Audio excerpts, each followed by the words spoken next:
The weekly portion Shoftim begins very practically. It is a practical portion. Judges and officers you shall appoint for yourself in all your gates, and they shall judge the people with righteous judgment. Deuteronomy chapter 16, verse 18. And just a few verses later, the very words are spoken that our rabbi quoted today at the very beginning of our service. Tzedek. Tzedek tirdof, justice. Justice you shall pursue. Deuteronomy chapter 16, verse 20. And interestingly, the Torah does not simply say, be a good person. It speaks about creating an entire system. There must be judges. There must be rules. And even the king is limited by the Torah. The priests have their duties, and a prophet cannot speak whatever comes to his mind. Why? Because human authority very easily begins to live by its own laws. We see this everywhere and always, encountering it in virtually all spheres of our earthly life. And therefore, even to the king of Israel, the Torah says, do not excessively accumulate gold. Do not multiply horses for yourself. Do not multiply wives. And most importantly, read the Torah constantly and keep it with himself, so that his heart is not lifted up above his brothers. Deuteronomy chapter 17, verse 20. So an amazing picture emerges.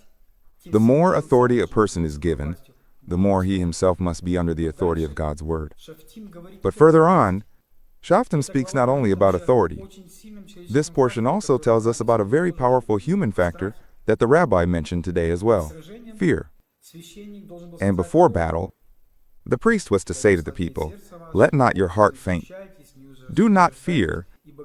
Do not tremble or be terrified, for the Lord your God is the one who goes with you. Deuteronomy chapter 20, verse 3-4. And here, a bridge emerges to the Haftarah connected to our portion today. This is Jeschajahu chapter 51. And there, through the prophet Jeschajahu, the Most High says to us, I myself am your comforter. Who are you that you are afraid of a mortal man? Jeschajahu 51, verse 12.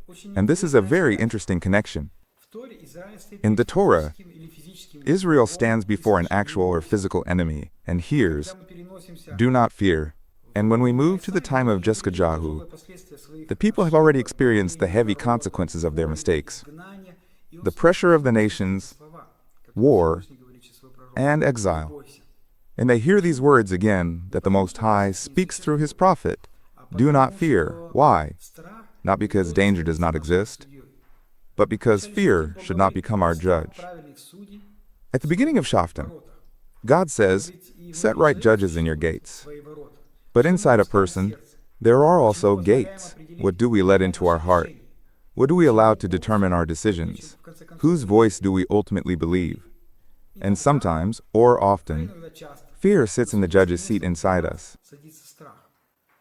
It begins to pass its verdicts. You will not succeed. You know.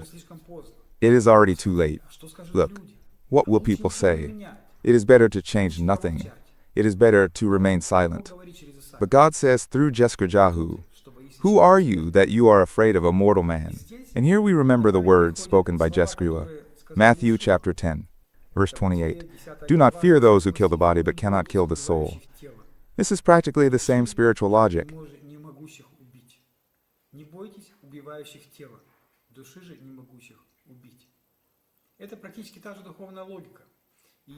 And Jeschua does not say that there is no danger. He changes the hierarchy of authority. Man is not the highest authority, nor our circumstances or even our fear. But the highest authority is God, the Most High, who created us, created this earth, and everything surrounding us.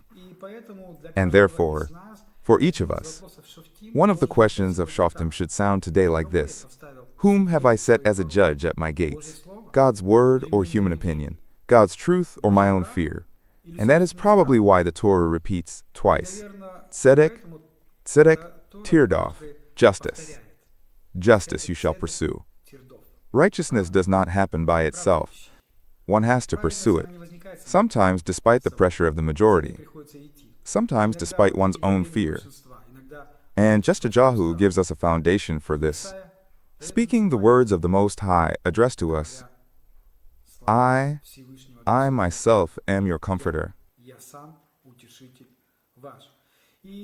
And if God remains the supreme authority in our life, then fear may warn us about danger itself, but it no longer has the right to pass judgment on us. And may the Lord bless you and be glorified with this thought.